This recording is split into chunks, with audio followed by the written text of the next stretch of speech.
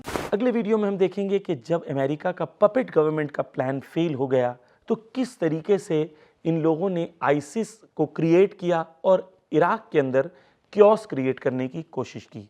जब तक के लिए इल्तमास से दुआ, खुदा हाफिज।